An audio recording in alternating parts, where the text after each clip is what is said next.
As per the speech unit that we have chosen to use as a case study for this assessment task, it is important to understand that students will be forming their own understanding of what an effective speech is and how a speech is constructed and delivered. With that in mind, it would be ideal that students attempt to construct a speech in the latter part of the term and then perform this either in front of a group of teachers or the class. It would be dependent on the diverse learning needs of the class and taking into consideration students that have, but are not limited to, social anxiety, ADHD, ADD, or autism.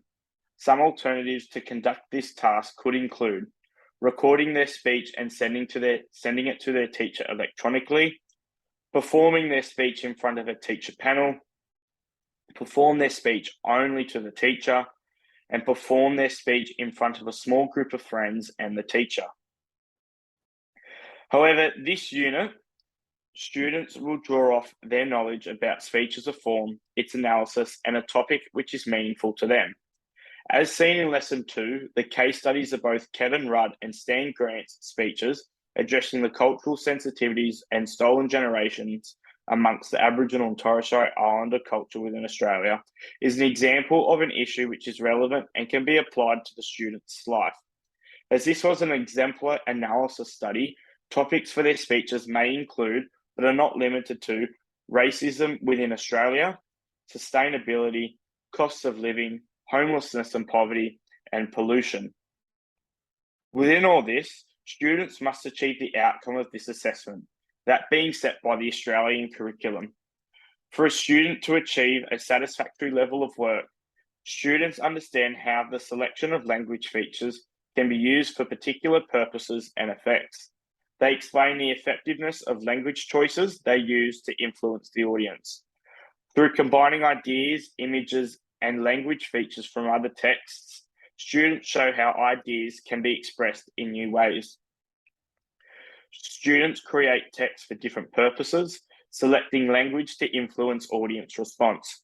They make presentations and contribute actively to class and group discussions, using language patterns for effect. When creating and editing text to create specific effects, they take into account intended purposes and the needs and interests of their audiences. They demonstrate understanding of grammar, select vocabulary for effect, and use accurate spelling and punctuation.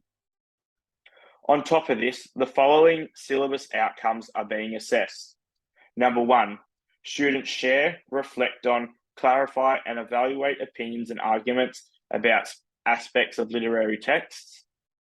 Number 2, explore the ways and viewpoints in literary text drawn from different historical, social, and cultural contexts that may reflect or challenge the values of individuals and groups.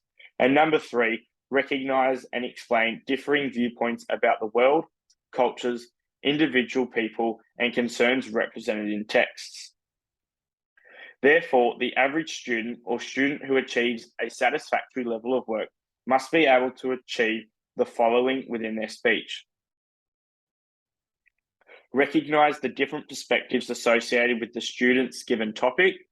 For example, if a student was focusing on racism within Australia, they will need to look at both the Aboriginal and non-Aboriginal perspectives of the issue.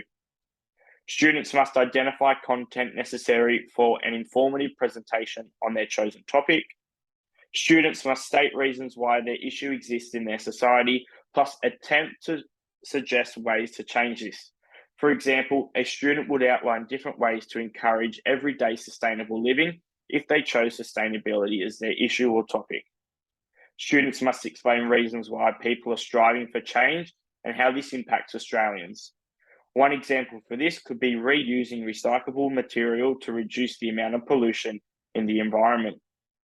Students must also create a coherent spoken response.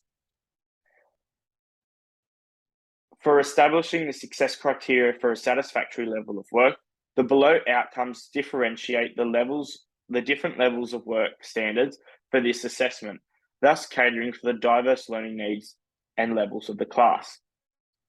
For below satisfactory levels of work, students identify the perspectives associated with their topic. They only make simple assertions about their chosen topic, and they use informal vocabulary and simple sentence structure. For students who achieve an above satisfactory level of work, students show an understanding of different perspectives associated with their given topic. Students show an understanding of the complexity of their chosen topic, and students show insights into reasons for action on their given topic.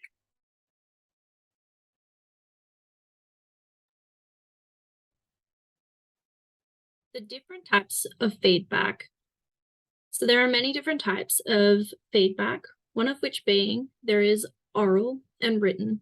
Oral is less formal, but it is powerful as it is a teachable moment and can be delivered quickly and on the spot. Written is good as it is a hard copy that students can refer to in future references. Evaluative feedback consists of a positive comment, then providing information about learning. It's limited as it doesn't provide information on how to improve, whereas descriptive is the opposite and goes into a lot of detail about improving. Informal feedback is more like a check-in with the student. It's usually done during rather than after. Formal is usually in the form of oral and written and occurs at the end rather than during. Peer feedback requires for the students to give their own feedback to the person that is presenting, whereas intrinsic is more of a reflection. The student who has just presented will reflect and give their own personal feedback, which they will achieve through reflecting.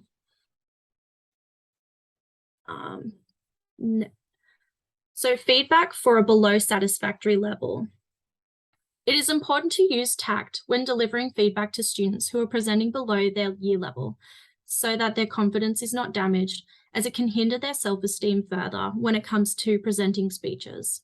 It would be beneficial to the student's further development if the teacher was to go through the speech, identifying what needs improvement one-on-one with the student. This could be done by annotating the speech, including more formal language, strengthening the structure so that it has more flow, and pointing out where they could have included more information. This further information could be data and statistics, identifying more than one perspective, including keywords and concepts, or a further analysis of the topic. With this annotated speech, it can be used as a copy to reflect on and use for reference when presenting another speech. Something that many students can struggle with when presenting a speech is confidence. The teacher should suggest methods that will improve their confidence and presentation, such as focusing on the back of the room rather than people's faces, looking at friends for support, or pretending that there is no one in the room. Another method is good body posture with shoulders back, feet firm on the ground, and shoulder width apart. For feedback for a satisfactory level student, to further benefit the students who are working at a satisfactory level, the teacher can refer to the marking criteria standards of above satisfactory level for further improvement. The teacher can do this by identifying a strength, then suggesting a way to further elaborate. This could be done by saying words to the effect of, for example, you did really well in identifying both perspectives of Indigenous and non-Indigenous peoples. To strengthen your speech, you could include reasons as to why it is their perspective and how this shapes their views. By saying this, you will give the student a goal to achieve in the future. Above satisfactory level. There might not be many students who achieve this level of work, so the teacher might find it beneficial to write down the specific reason as to why they achieved this level. It is important to narrow down on what the student did well in and where they need improvements so that the student has a clear understanding for future references. Another way that the teacher can give feedback is by showing the students a higher year level marking criteria. For this lesson, it would be year 9 to year 10. This will provide the student a higher achievement goal rather than limiting their capabilities to the year group that they are in.